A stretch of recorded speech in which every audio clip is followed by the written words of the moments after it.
Hello. I have my first one. This is about the most unique activity I participated in Ireland. It's called bog jumping. In the countryside of County Meath, we were packed into a cattle car, all 23 of us, squeezed in, shoulder to shoulder and barefoot, most dressed in raggedy, disposable clothes, and others in bathing suits, shuddering in the gray, misty weather. We rattled along the uneven road, clutching onto the metal railing as we were jostled back and forth. The thin yellow tarp draped across the top pooled up with rain until it overflowed and spilled into the vehicle, flooding the wooden planks we stood on and splashing us with cold, dirty water, an appropriate foreshadowing. We winced as we walked along the sharp gravel. The path felt never-ending and made my bare feet miss the familiar comfort of concrete. Everyone wondered, some aloud and some silently, what did I get myself into?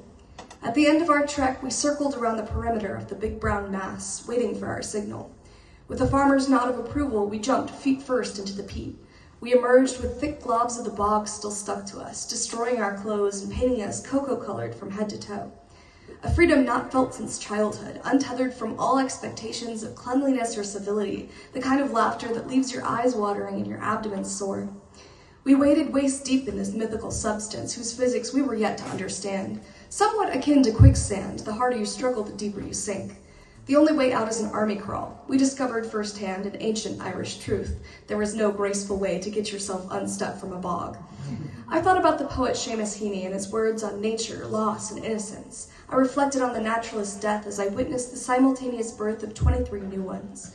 The little farm had no showers for us, not even a water heater, just a single pressure washer and exactly 4 towels to share amongst us. Nobody had thought to bring a change of clothes. We took turns being blasted by bullets of freezing water, feverishly shivering, standing barefoot in brown puddles. Above our Californian complaints was an incessant giggling, brought about by the sheer absurdity of our current condition. Our bus departed, full of dirty passengers drifting into dreams of warm showers, soft towels, and clean clothes. We rode, freezing, filthy, and exhausted, each and every one of us glad we took the leap. And this is my other one, called Pool Hoppers.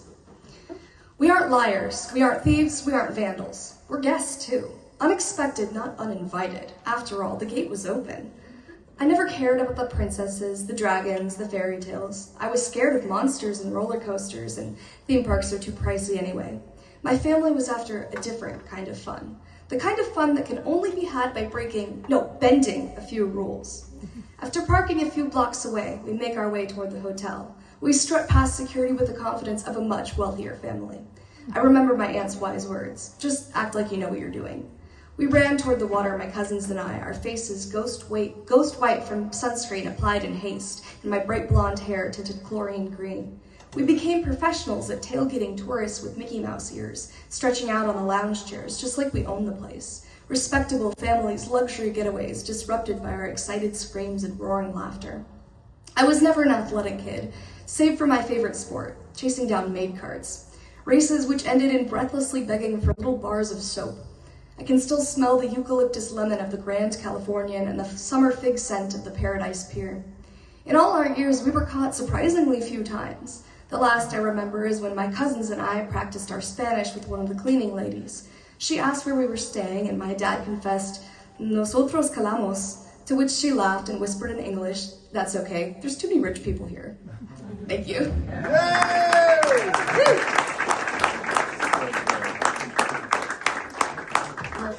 Do you submit a lot of your work to various publications? I pretty much only one of them that I've been doing. Do it more. Just fucking do it, because your shit's so it really walks the line perfectly between poetry and then experiential prose. And there's really not. I mean, there is that's out there, but it's really vivid. The way what I love about your stuff is that you're so nuanced that it really draws you in, like the 4 towels and the fucking sunblock and whatever. Just shit that you wouldn't expect coming out of the story is not necessary, but it's absolutely fucking it makes it complete, in a way that a lot of people don't. So thank you. Please submit more. You could make it I know friends that make shitloads of fucking money off of just publishing stuff like that, and all kinds of stuff. So, yeah. Did my friend from Ireland get back to you? No. Okay. Okay, up next we got anthropoetry. Anthropoetry, very short bio. We are entering an era of magic. How will you prepare?